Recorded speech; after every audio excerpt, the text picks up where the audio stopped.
السلام عليكم أصدقاء شير السينما في حلقة جديدة. معظمنا عارف إن أغلب صناع الأفلام من الممثلين والمخرجين والمؤلفين وأغلب فريق العمل بيبقى أقصى طموحهم هو الفوز بجائزة أكاديمية الفنون وعلوم الصور المتحركة الشهيرة بالأوسكار. وفي أفلام كتير فازت بالأوسكار على مدار تاريخها، وكمان في أكتر من فيلم فاز بأكتر من جايزة للأوسكار. لكن اللي أجمعت عليه الأكاديمية وأجمع عليه برضو معظم صناع الأفلام هم 5 ألقاب يعتبروا هم الأهم من بين جوائز الأوسكار كلها. هم أفضل فيلم، وأفضل ممثل، وأفضل ممثلة، وأفضل مخرج، وأفضل سيناريو. وعلى مدار تاريخ الأوسكار ولحد الآن مفيش غير 3 أفلام بس هم اللي فازوا ب5 جوائز دول مجتمعين. فتعالوا بينا بقى نتعرف على ايه هي الافلام اللي فازت باكتر من جائزة اوسكار، وايه هم ال3 افلام اللي حصلوا على العلامة الكاملة وفازوا باهم 5 جوائز في الاوسكار. ومن غير كلام كتير كالعادة بسرعة نبتدي حلقتنا.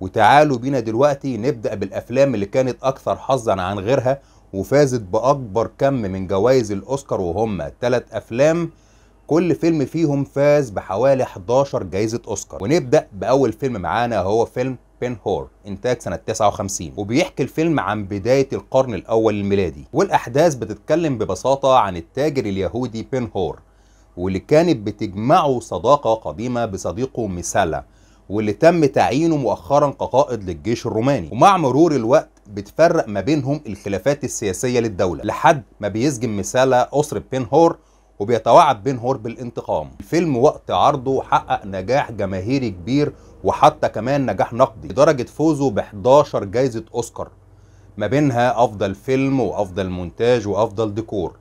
وتم إعادة إنتاج الفيلم ده عام 2016، ولكنه للأسف ما حققش حتى ربع نجاح الفيلم القديم. والفيلم التاني اللي معانا ويعد واحد من أشهر وأقوى الأفلام على مستوى العالم وهو فيلم تايتانيك، إنتاج سنة 97. وطبعا القصة المعروفة عن غرق السفينة الإنجليزية تايتانيك في أول رحلاتها عام 1912، واللي دارت على أحداثها طبعا القصة الرومانسية المعروفة اللي جمعت ما بين جاك وروز، تتابعا بالأحداث لحد غرق السفينة واللي راح ضحيتها حوالي 1500 راكب. والفيلم طبعا وقت نزوله حقق نجاح غير مسبوق على المستوى الجماهيري والنقدي، لدرجة ان ايراداته تخطت ال2 مليار دولار. وفي حفل توزيع جوائز الاوسكار كان له نصيب الاسد بفوزه ب 11 جايزة اوسكار، ما بين افضل مخرج لافضل موسيقى لافضل ديكور، لكنه برضه للاسف ما قدرش يجمع ما بين ال5 جوائز الاوسكار الكبار. وتالت فيلم هيكون معانا هو فيلم لورد اوف ذا رينجز ذا ريتيرن اوف ذا كينج، انتاج عام 2003، ويعد واحد من اضخم الافلام الملحميه والاسطوريه. ورحله الخاتم الاسطوري ومحاوله امتلاكه من اكتر من قبيله وعائله للحكم والسيطره على باقي المملكه. الفيلم كان حرفيا ملحمه بكل المعاني، وتجاوزت ايراداته المليار دولار. وبرضه في حفله الاوسكار الفيلم فاز بحوالي 11 جايزه اوسكار، ما بين افضل مخرج لافضل مونتاج لافضل ديكورات طبعا لافضل موسيقى. وكمان سلسله افلام لورد اوف ذا رينجز مجتمعه فازت بحوالي 17 جايزه اوسكار من اصل 30 جايزه للاكاديميه. وطبعا على حسب اراء النقاد ده انجاز صعب الوصول ليه جدا. ونيجي بقى دلوقتي للافلام الثلاثه اللي فازوا ب5 جوائز الكبرى للاوسكار. ونبدا باول فيلم معانا وهو فيلم It Happened One Night، انتاج سنه 34. وقصته ببساطه عن بنت من عائله ثريه بتحاول الهرب من اهلها، وبيظهر في طريقها رجل بيحاول انه يساعدها، ولكن بيتضح لها ان الشخص ده مجرد صحفي، ومساعدته ليها كانت لمجرد نشر قصتها في الجريده اللي شغال فيها. اظن القصه دي بتشبه لحد كبير قصة فيلم يوم من عمري اللي عندليب عبد الحليم حافظ والنجمة الجميلة زبيدة ثروت. الفيلم وقت عرضه حقق نجاح جماهيري كبير جدا، لدرجة ان ايراداته وصلت لحوالي 4 مليون و500 الف دولار.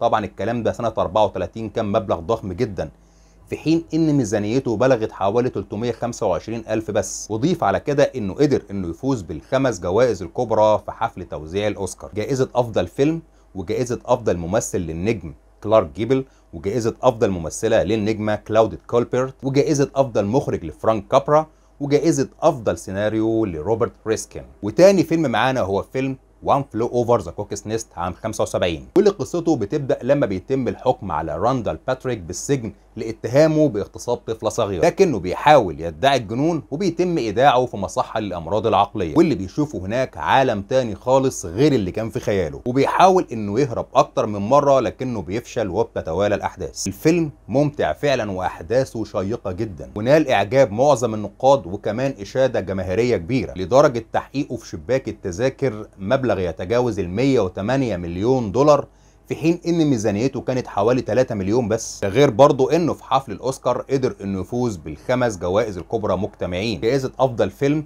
وجائزه افضل ممثل للنجم جاك نيكلسون، وجائزه افضل ممثله للنجمه لويس فليتشر واللي فعلا قدمت واحد من اجمل ادوارها، وجائزه افضل مخرج لميلوش فرومان، وجائزة أفضل سيناريو للورانس جولدمان. والفيلم الأخير اللي معانا هو فيلم The Silence of the Lambs إنتاج سنة 91، وبتاخدنا القصة لمخبرة المباحث الفيدرالية اللي بتبدأ تحقيقها في تعقب قاتل متسلسل اعتاد قتل النساء بطرق بشعة، فبتلجأ للاستعانة بالدكتور هانيبال ليكتر المسجون مدى الحياة على ذمة قضايا قتل وأكل لحوم بشرية علشان يساعدها في التعرف على القاتل. ولكن فيما بعد الأحداث بتاخدنا لأكتر من مفاجأة غير متوقعة. الفيلم في الأساس مأخوذ عن قصة للكاتب توماس هاريس، وبصراحة الفيلم ده مهما اتكلمنا عن جمال أحداثه وقوة الغموض والإثارة اللي فيه مش هنخلص، لدرجة إنه عام 99 حصل على ترتيب 65 من ضمن قائمة أفضل 100 فيلم في تاريخ السينما حسب تصنيف معهد الفيلم الأمريكي، وبميزانية وصلت حوالي 19 مليون بس